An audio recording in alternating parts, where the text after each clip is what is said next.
एक ना दीवार है, मेरे घर में एक दीवार है सर, एक ही दीवार है जिसकी लेंथ अभी बताऊंगा क्या है।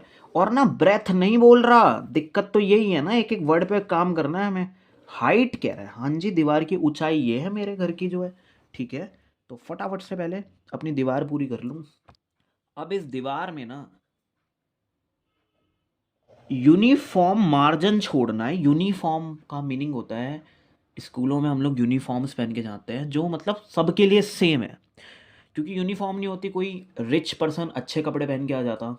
तो यूनिफॉर्म मतलब जो जी सब कुछ सेम है, यूनिफॉर्म मतलब होता है सेम। जैसे यूनिफॉर्म स्पीड भी हुआ करता था, तो मैंने क्या करा, मार्जिन छुटवाया यहाँ पे। और वो पक्का पक्का यूनिफॉर्म है। यूनिफॉर्म का मतलब जितना यहाँ से गैप उतना ही गैप है हर जगह। It's all it's all about borders, like boundaries, like है ये, है ना। तो ये यूनिफॉर्म है। क्वेश्चन में लेंथ 5 मीटर बोली गई है। ये यहां से यहां तक की पूरी 5 है। पता है, अगर मैं कहूंगा ना 1-1 मीटर का गैप है, तो तुम लोग सिर्फ इतनी बता दो, कैसे बताओगे। ये 1 मीटर, ये 1 मीटर, तो माइनस करोगे, कहोगे 3 मीटर। बस यहां पे अगर मान लो x है, x का मार्जिन है, तो x कितनी बार लेस करने वाले हो आप लोग। सर 5 - x, -x, तुम 5 - 2x। जो हाइट बोली गई है वो 4 मीटर है। और फिर से मैंने देखो, इस नज़रिए से भी x ही देखो, क्योंकि यूनिफॉर्म है ना ये, मतलब एक्स एक्स का मार्जिन 2 बार, x हटाओ यानी कि 4 - 2x। तो हमने क्या करा, पहले ना छोटे वाले रेक्टेंगल का, देखो छोटे वाले रेक्टेंगल की डायमेंशन तुम्हारे पास होनी चाहिए, मतलब लेंथ और ब्रेथ। और बड़े वाले की एरिया हमेशा से ऐसे निकलता है कि साइड मल्टीप्लाई साइड, जैसे स्क्वायर में होता था। यहाँ पे यार ये ना डिफर है, मतलब दिस इज L × B, तो दोनों का एरिया हाथ में आना चाहिए।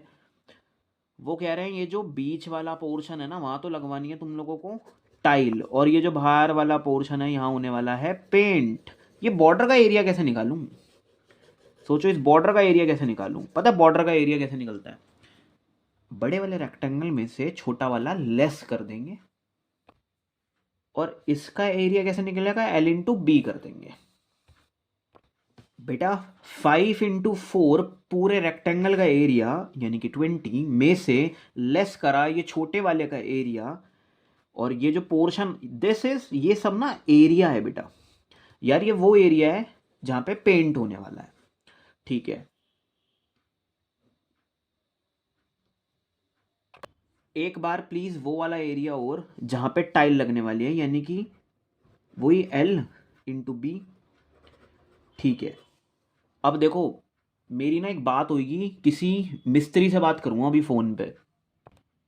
तो मैं उससे कह रहा हूँ भाई कितने पैसे का खर्चा आ जाएगा, बजट क्या है सर आपका। तो यार बेसिकली होता क्या है, वो हमसे पूछते हैं फोन पे कि भाई एरिया कितना है सर, जहाँ पे पेंट वेंट जो भी करवाना है, एरिया कितना है। क्योंकि हमारा जो मार्केट में रेट चल रहा है, फॉर एग्जांपल 100 रुपीज चार्ज करते हैं पर मीटर स्क्वायर। इस पर का मतलब क्या, कि 1 मीटर स्क्वायर के 100 रुपये लेता हूँ। यार मेरा ना 20 मीटर स्क्वायर है, मेरा एरिया कितना है, 20 मीटर स्क्वायर। तो सर कितने रुपए बैठेंगे, मेरी कॉस्टिंग क्या आएगी सर, प्लीज बताना एक बार। सर 2,000 रुपये लगने वाले हैं तुम्हारी कॉस्टिंग में, क्योंकि मैं 1 मीटर स्क्वायर के ही 100 रुपये ले लेता हूँ, तुम्हारे 20 मीटर स्क्वायर हैं। तो हम ऐसे कॉस्ट डिसाइड करते हैं। बस इतना सिंपल है यार, पेंट होने के अलग पैसे हैं, प्लस और टाइल लगवाने के अलग पैसे हैं। और ये सब पैसे जो है ना, ये सब इक्वल होता है बजट। तुम्हारा बजट कितने का है, तो अभी करवाएंगे वो चीज़ें। तो कितना सिंपल है, मैं पेंट वाला एरिया रखवाऊंगा मल्टीप्लाई पेंट की क्या कॉस्ट चल रही है मार्केट के अंदर, प्लस टाइल लगने वाला एरिया मल्टीप्लाई भाई टाइल का पर मीटर स्क्वायर, भाई ये चल रहा है मार्केट में। दोनों को जोड़ के बजट दिया गया है, इन्होंने ना बजट दिया है। आ जाओ यार एक बार प्लीज। आ वॉल तो एक दीवार है, 5 मीटर की लेंथ है और 4 मीटर की ऊंचाई है, ब्रेथ नहीं है, चौड़ाई नहीं है, the outer portion of the wall, जो आउटर पोर्शन है ना वॉल का, उसकी यूनिफॉर्म विड्थ है। यूनिफॉर्म का मतलब यहाँ से नाप लो या यहाँ से नाप लो, यूनिफॉर्म विड्थ क्या है वो x मीटर है। अच्छा, विल बी पेंटेड, अच्छा वहां तो पेंट होगा और सेंट्रल में टाइल लगेगी। भाई दोनों के पैसे देखो अलग अलग होते हैं, टाइल लगने के अलग है। द टोटल बजट जो है including the tiles at the rate 500 रुपये पर मीटर स्क्वायर तो है टाइल के पैसे, और 200 रुपये पर मीटर स्क्वायर किसके, पेंट के पैसे।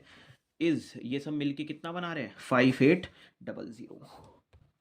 देखो यार, ये तो एरिया है मेरा जिस पे टाइल लगेगी, ये टाइल वाला एरिया है। अब टाइल वाले एरिया को मैं क्यों मल्टीप्लाई कर रहा हूं 200 से, क्योंकि सर 200 मीटर स्क्वायर, 200 पर मीटर स्क्वायर के हिसाब से पैसे चार्ज किए जाएंगे, जितना भी तुम्हारा एरिया होगा,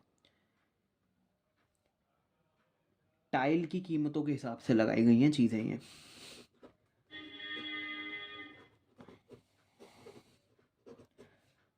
प्लस ये है फिर से हमारा एरिया, और टाइल के तुम्हारा जो भी पेंट का एरिया है, जो भी पेंट का एरिया है, जिस भी एरिया पे पेंट होने वाला है, मेक श्योर उसकी कीमतें क्या है। 1 मीटर स्क्वायर कितने मीटर स्क्वायर चल रहा है मार्केट में, सर 200 मीटर स्क्वायर, और तुम्हारा एरिया कितना है। तो देखो मैं अभी इन दोनों की मल्टीप्लाई करवाऊंगा, टाइल लगने वाला जो भी एरिया है मल्टीप्लाई टाइल की कीमतें क्या है। भाई 500 रुपये लगते हैं 1 मीटर स्क्वायर के, दोनों को मिलकर मेरा टोटल बजट अब की बार इतने का बन रहा है। पहले ना हुआ ये करता था, बच्चा एरिया निकालता था, रेट देता था एग्जाम में, कॉस्ट बता देता था।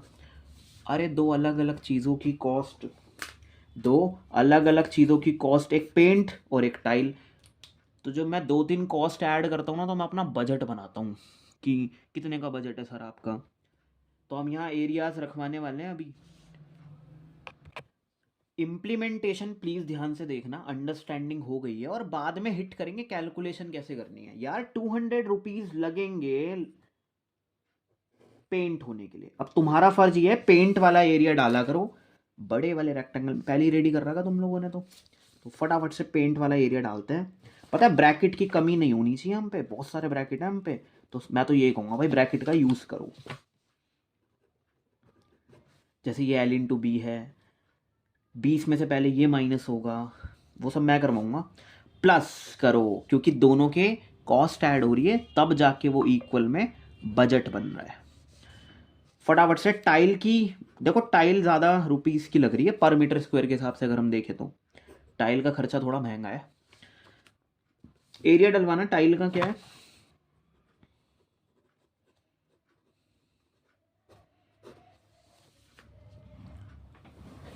अगर ये भी चीज़ समझ में आ रही है ना तो बहुत ही बढ़िया है। मतलब फिर ये क्यों करवा रहे हैं तुम्हारे टीचर, क्योंकि तुम लोग याद करो, रेट मल्टीप्लाई एरिया।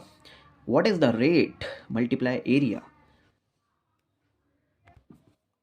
अब ना प्लीज इसे इस नज़रिए से देखो कि 200 की मल्टीप्लाई इस ब्रैकेट के साथ, और 500 की इसके साथ, और सामने इतना।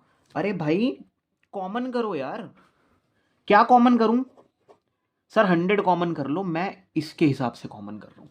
इन दोनों में कुछ और तो आएगा नहीं। अगर यहाँ फ्यूचर में एग्जाम में 400 आ जाए और यहाँ 200, तो तुम 200 कर लेना कॉमन। अभी क्या करो, 100 कॉमन कर लो, और फिर हमसे कहो सर 2 बच गया, इसे अभी कॉपी करूंगा यहीं। सर यहाँ क्या बचा सर 5, और इसे अभी कॉपी करूंगा।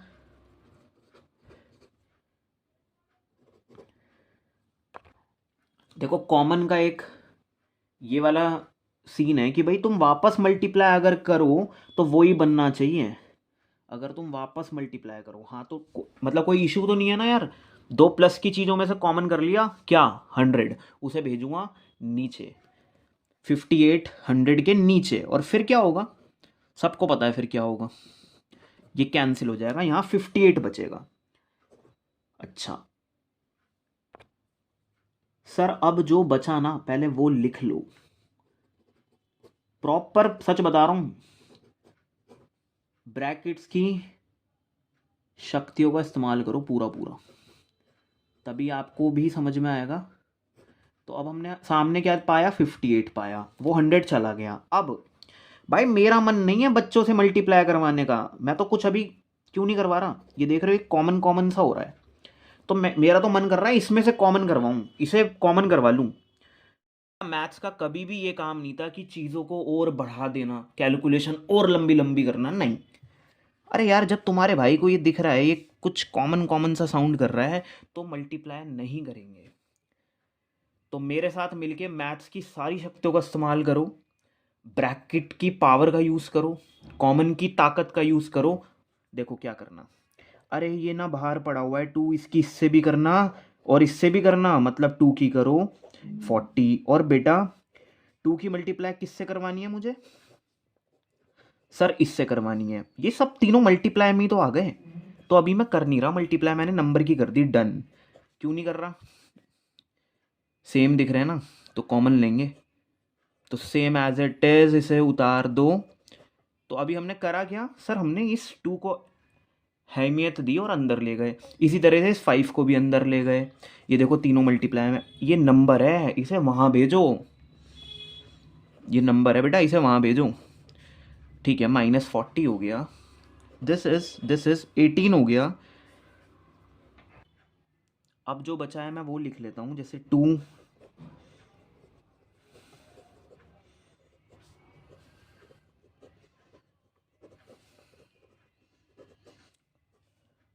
देखिए अब क्या करेंगे बेटा, ये जैसे कि ये कॉमन आ रहा है, तो अब आप लोग क्या कर सकते हो, इसे बाहर निकाल सकते हो, क्योंकि मल्टीप्लाई में कॉमन ले सकते हैं, क्योंकि दोनों में आ रहा है। तो जी बचा क्या, देखो -2 बचा, +5 बचा, बताओ इससे एग्री करते हो, ये दोनों कॉमन लेने के बाद ये बचेगा। अच्छा सामने क्या चल रहा है सर, सामने 18 चल रहा है, पहले आप लोग बेटा ये सॉल्व करवाओ कितना आएगा। Sir this is 3, as it is लिख दो इसे, लास्ट मोमेंट में करेंगे, सॉल्व करना पड़ेगा तो मैथ्स में भाई सच बता रहा हूँ। अच्छा 3 को नीचे लेके जाओ, 3 को नीचे लेके जाओ, इसे 6 बनाओ, 3 6 18, और सामने जो था उसे वही रखो। अब तो कर लो यार, है ना, अब तो कर लेते हैं मल्टीप्लाई। तो सच बताऊं तो ये सारा खेल मेरे हिसाब से यही था, प्लस माइनस ब्रैकेट्स और ये सारी चीज़ें। चलो 5 की करवाओ 4 से 20, और 5 की इससे भी होगी, मतलब टाइम -10x -8x, इसको इससे करना मत भूल जाना, प्लस का हो जाएगा 4x², this is equal to 6। हमने एक चीज़ सीखी है सर, ऑर्डर में लिखना नहीं भूलेंगे, पहले हम बड़ी पावर वाला लिखेंगे, फिर हम इनको तो डील कर सकते हैं ना एक्स वालों को, ये लिखेंगे, फिर मैं कांस्टेंट को अहमियत देता हूँ, 6 को इधर ले आओ, दिस इज 14 और +14, ठीक है ना यार। अब इस इक्वेशन को स्प्लिट करने से पहले, क्योंकि हमें तो x चाहिए, यू कैन टेक कॉमन, आप कॉमन ले सकते हो, सर 2 कॉमन कर लो जैसे, तो 2x² और यहाँ पे 7, और वो 2, देखो वो 2 कहाँ चला जाता है, ये 2 मल्टीप्लाई में होता है, देखो बोरिंग सी बात, और डिवाइड होके 0 बन जाता है। हाँ तो इसको सॉल्व करो, देखो वो 2 नंबर ये आ रहे हैं, ये तो तुम खैर यूं ही कर लोगे सॉल्व। तो जी मेरे को बनाना है 9, वो भी माइनस का, और प्लस भी करवाना है 7 और 2 को, तो दोनों साइन इसलिए तो माइनस माइनस के लगाए। अब कॉमन करो, अब कॉमन करो, सिर्फ x आएगा, यहाँ 2x -7 रह जाएगा, यहाँ पे कॉमन कुछ भी नहीं आएगा, पर हम माइनस का ले लेंगे क्योंकि एक माइनस का है और एक प्लस का है, तो माइनस का देखो ब्रैकेट सेम आ गए। 2x -7 वाले को तो हम ये कह सकते हैं 3.5, और इस वाले को 1 कह सकते हैं, ये कैसा आया ऐसे। इतनी सारी कैलकुलेशन करने के बाद ना हम यही भूल जाते हैं कि सर ये x था क्या, sir this is the dimension. देखो भाई 3.5 होने से तो रहा सर y, सर ये बताओ क्यों, अरे 3.5 की 2 से मल्टीप्लाई करो 7 हो गया, 3.5 का डबल 7, और 5 -7, 5 -7 सर माइनस में चली जाएगी dimension, this is not a feasible answer, तो -3.5, सॉरी 3.5 तो कंसिडर करूंगा नहीं, हाँ 1 कर लूंगा, ऐसा मान लूंगा 1 का चलो मार्जिन होगा माना।